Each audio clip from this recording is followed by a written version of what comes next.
Hello, my friends. My name is Ryan Freeman. Welcome to Poetry. It has been a long time since I brought you guys a poem.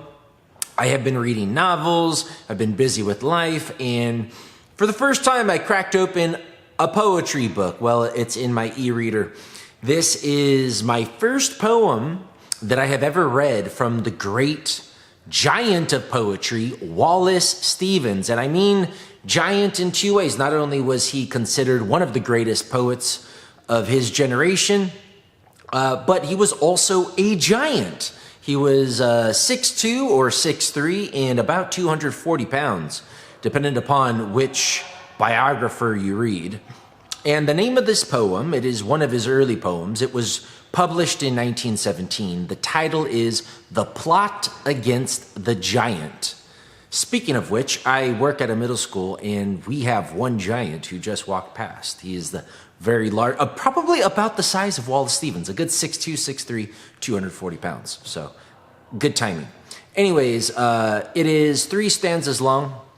It is written from the perspective of 3 girls. So the first stanza is from the first girl, second from the second girl, third from the third girl. I'm going to read the poem out loud once all the way through, and then I'm going to talk about why I chose it and what I think it means to me, and that will be all. Here we go.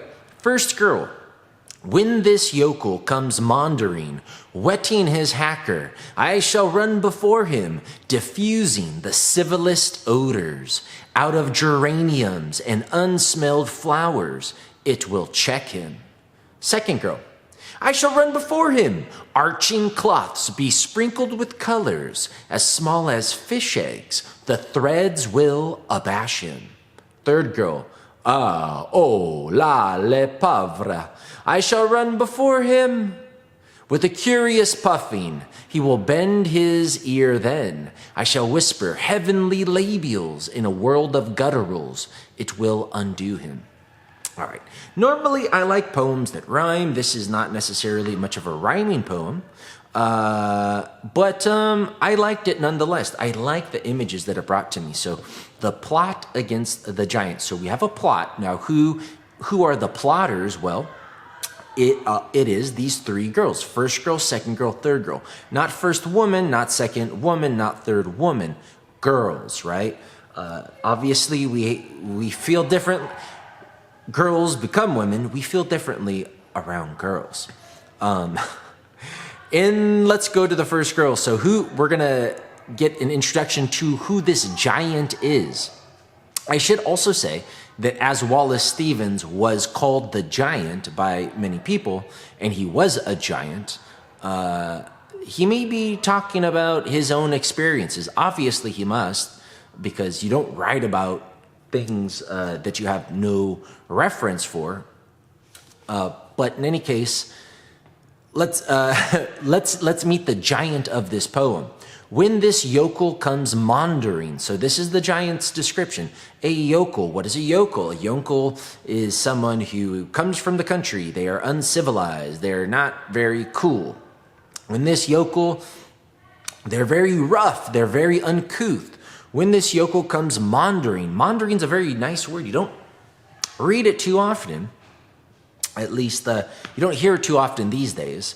When you read older books, you hear it a lot. Maundering, it means to move around or do some activity in a very sort of listless or without a direction. You just sort of maunder around, walking around idly, or talking idly, or doing something idly. So when this yokel comes maundering, so just imagine this very uncouth, this very rough, giant man sort of walking this way towards this first girl, not really in a hurry, not really directly, but just sort of moving idly, whetting his hacker. What is the hacker? Is it an axe? Perhaps it is. Yokel is a man from the country.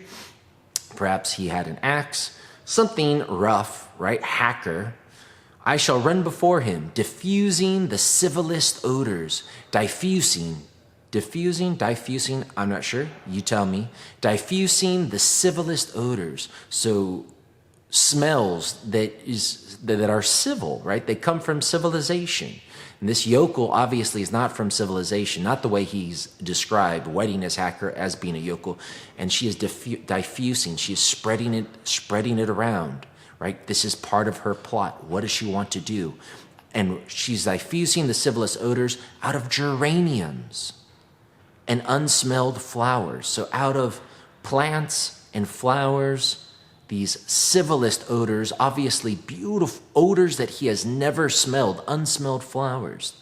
And remember, he's not from civilization. It will check him. So check him means to stop him. So he's maundering, wetting his hacker, and all of a sudden he smells the civilest odors. So not only civil odors, but the civilest odors from unsmelled flowers, scents from a place that he is unfamiliar with. And it checks him, so he stops. Now we go to the second girl. I shall run before him, arching cloths besprinkled with colors, as small as fish eggs. The threads will abash him. So the second girl, this is all part of the same plot, right, against the giant. She runs in front of him, so he stops. And then all of a sudden, the second girl runs before him, arching cloths besprinkled with colors, as small as fish eggs, the threads will abash him. So we have this image of arching cloths. Well, what is the shape of an arch, right? It's this rounded frame. Maybe we're talking about her bosom or her behind. I don't know. You tell me. And are the cloths dull and drab? No, they're besprinkled with colors as small as fish eggs. And the effect of this colorful cloth as it runs before him in the shape of arches will abash him. What does it mean to be abashed? Well, you might look it up in one dictionary and it means to be embarrassed. But in Webster's dictionary, I like this definition. It means to lose your self-possession, which I guess when you're embarrassed, you do sort of lose your self-possession. But I like that. It will abash him. So first he stops his maundering. He's checked by the first girl. I will check him. And the second girl will abash him. So he stopped maundering, stopped wetting his hacker. And now he's lost his self-possession. He can't even control anything. Then the third girl, this finishes the plot. Oh, le pauvre. I think it's a French word. I don't know how to pronounce it, sorry. It means the pauper, the poor person. The pauper, I believe, is a good definition. Oh, if you know better, put it down in the comments. Oh, le pauvre. I shall run before him with a curious puffing.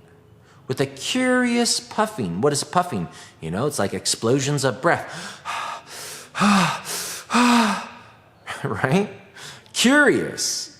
Have you ever heard a puffing and you're like, that's a curious puffing? So you could use your imagination, right? It's all part of the plot. He will bend his ear then. When I hear a curious puffing, I bend my ear to hear what is happening. And as he bends his ear, I shall whisper heavenly labials in a world of gutturals. It will undo him. So the curious puffing bends his ear. What does she do, this third girl, as part of the plot? She whispers heavenly labials in a world of gutturals. So heaven is often contrasted with the world, right? Heaven is high, the world is down below, where we live. Heavenly labials.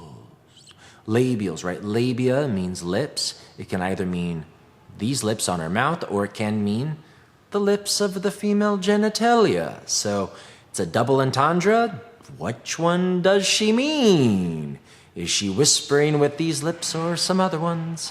Heavenly labials in a world of gutturals. Gutturals is speaking from the throat. It's very rough. Gutters, you can think of a gutter. It's very rough. You could think of a yokel as described by the first girl.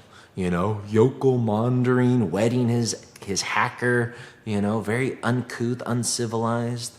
I don't know how men, when you're around, well, I'll talk about that in a moment, but in a world of gutturals, the world that he comes from, which is not heavenly labials, but a world of gutturals, rough speech, versus beautiful speech. Or perhaps she means something else. But whatever she does as part of this plot, it will undo him. So first, he is checked by the first girl, stopped. Then he is abashed by the second girl. And finally, those heavenly labials undo him. So that is the plot against the giant. 3 girls against this giant, uncouth man. And I want to talk about what it might mean, or at least why I picked it and what I think about it. So let's just take it for what it is without looking for any deeper significance. It's obviously the seductive charms that girls are quite famous for, right? Now, I don't know about you. I don't really like to get personal in my videos. Well, sometimes I do, but I do have to say that when I'm around guys, I live in a world of gutturals. We're rough, we're talking shit, and I'm not that manly of a man. But just when men hang around, or when boys hang around, there's a different vibe. When I'm dating a woman, when I'm dating a girl who uses the seductive charm of her scent, the way she smells, could just be her shampoo. It does check me. Actually, it inflames me, if you want to be precise about it. And in the second, the way a woman dresses, showing off those arches of colorful, beautiful dresses, which is one of the reasons I don't hate, right? If you want to wear blue jeans and just a gray t-shirt, that's fine. But when a woman wears, or a girl wears, colorful dress with arches, wow, right? It does something to me. I want to leave the boys and go check out those arches. And, the poor man, us poor men, when a girl runs up with some curious puffing and whispers heavenly labials, suddenly we do become undone and forget about those world of gutturals. So I do think this is a really great poem that just emphasizes how the differences between men and women. Women do come from this heaven. I know, okay, really, right? Realistically, biologists and scientists, we're all from this world. We're all from the earth. But there is this feeling, at least I think in poetry sometimes, that women are our better half. Women really are angels for us men, and women can redeem men. Women save men. Women are from heaven, and we're from this sort of rough country, this rough earth. I'm not saying that that's the only way you look at the differences between the sexes, but I do know that men do become undone by women. And how do we become undone? It happens like magic, like the seduction that a girl or a woman can bring upon a man through the way they smell, through the way they look, through the way they talk and speak and act. It undoes us. And many women have civilized many a men, Suddenly the man is doing all the washing of cloth. He stops hanging out with his boys. It was all because of the way a woman smelled, looked, and whispered to him with those heavenly labials. Anyways, I just wanted to talk about that. There is a lot of other, perhaps, interpretations of this poem. You could read it online. You want to think about... There's all sorts of metaphors that I read online, but I like just the simplest part because that's the part that I relate to the most. I didn't need to dig much deeper. Perhaps I will in a future video. Thank you for watching this. That is The Plot Against the Giant by Wallace Stevens, published in 1917. Read it online. Tell me what you think. I will see you next time. My name's Ryan Freeman. Bye-bye.